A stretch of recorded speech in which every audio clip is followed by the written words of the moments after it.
Oi boys, welcome to another video on the channel. We are back with some NRL tips round 19. So it's the last of the bye rounds. Thank the league gods for that. The top 8 as it stands, we have Penrith and Brisbane on top, 1 and 2 both on 26 points. Followed by Cronulla, the Storm, and the Raiders all on 24 points. And to round off the top 8, we got Parramatta, South Sydney, and the Warriors on 22 points. So it'll be 5 games for this shortened round, but before we get into that, let's go ahead and take a look at how we did last week.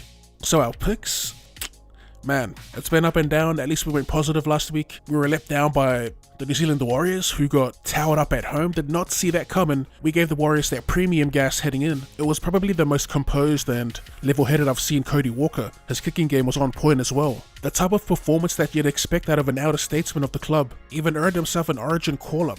Don't get me started on that, you already know how I feel about Cody Walker and rep footy. As for Melbourne and Melbourne, the Penrith Panthers debunk that and show that their system should never be questioned.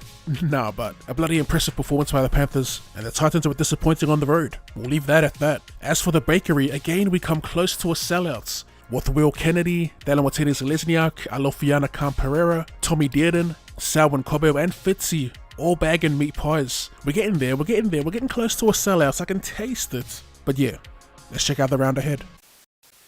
Alright, so the first round of the game sees the West Tigers host the Cronulla Sharks. I think everyone that watches rugby league will be riding Cronulla with a comfortable win. Just looking at the squads real quick. The outs for both sides, Alex Twal, Brett Naden, David Nofoaluma. They've got Asu Kapawa on the wing. Man, that poor bloke's been shifted around everywhere. And joining the bench for Alex Twal, we got Aitasi James. I'm not too familiar with the name, could be a debut. As for the Sharkies, they'll be without some big lads through the middle, Braden Hamden-Welle and Dale Finucane. Toby Rudolph makes his return back to the starting side. And Jesse Colcombe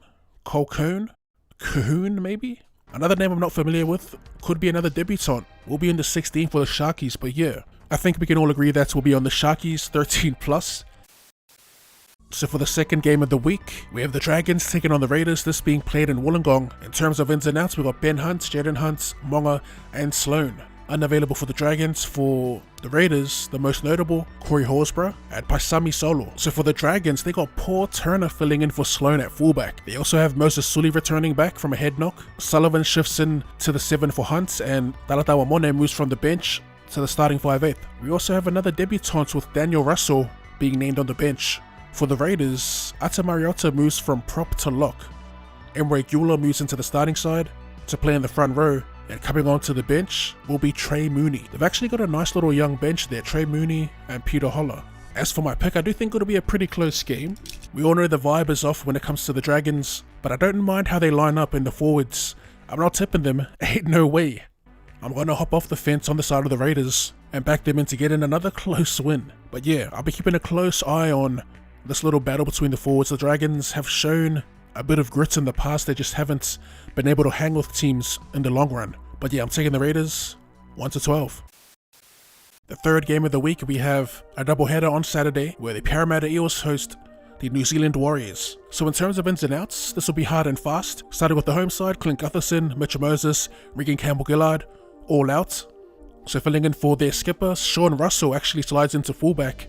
Isaac Lume moves to the wing, Deja Anasi moves to halfback to cover for Mitch Moses, and Matto will play 5/8. They also welcome back Sean Lane, and they'll be with exiled blue Junior Paulo, who I thought was injured. He'll be starting in the front row with Ofahiki Ogden, who replaces Campbell Gillard. As for Dylan Brown, he's got like another 4 to 5 weeks on the sidelines. I still have no clue what that's about, nor do I care to dive into it. Warriors, it's unchanged, though I did see reports that Sean Johnson could miss due to the birth of his second child, with Ronald Volkman being listed in reserves. Man, I was so disappointed with the way the New Zealand Warriors lost last week.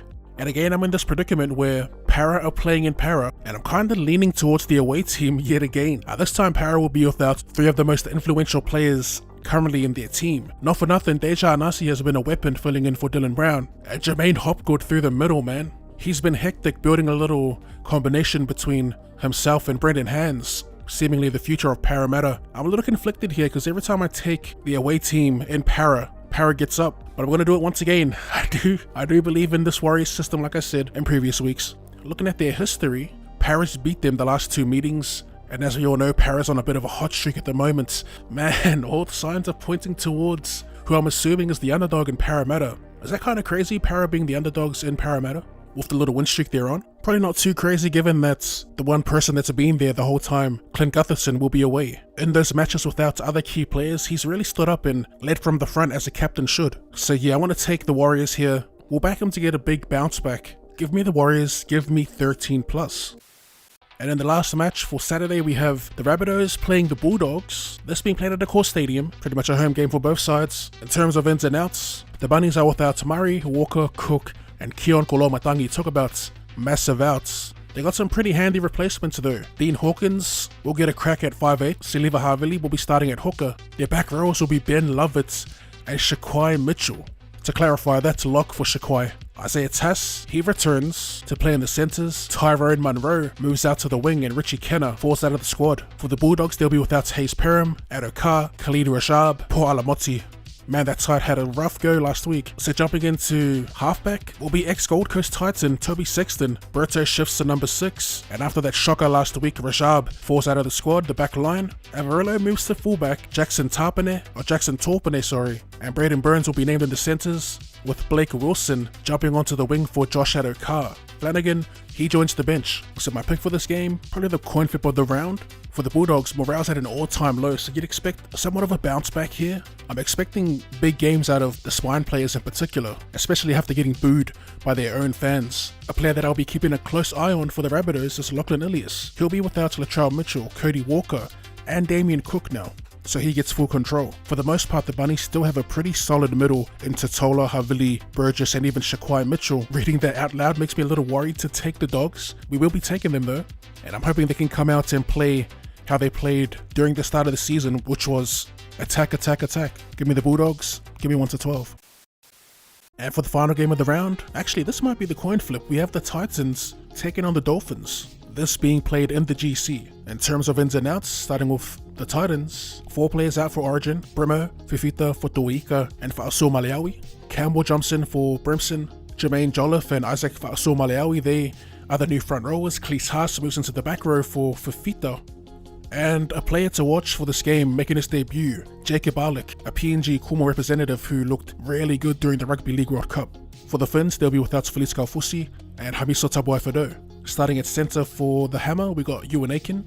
And in the back row, Connolly Lemuelu. Making their returns to the side, they got Anthony Milford and also Jared Wallace, who were both suspended. As for my pick in this match, apparently Marshall King's questionable as well, so without Marshall King, not liking the Finns' chances. I will be backing them though to get this upset in the GC, and that's off the strength of their veterans in their forward pack. Your Bromwich brothers, Herman Esse, fingers crossed for Marshall King. Not to mention Nichols, Wallace, Milford coming off the bench. Should be an interesting game. It's a game that the Finns could easily get double digits dropped on them quick fast. I mean, we saw it in their meeting prior to this where the Dolphins came back to win it in one of the all-time rundowns or comebacks. But yeah, like I said, it could go either way. For me, I'm going to back an upset though. Give me the Dolphins, give me 1-12.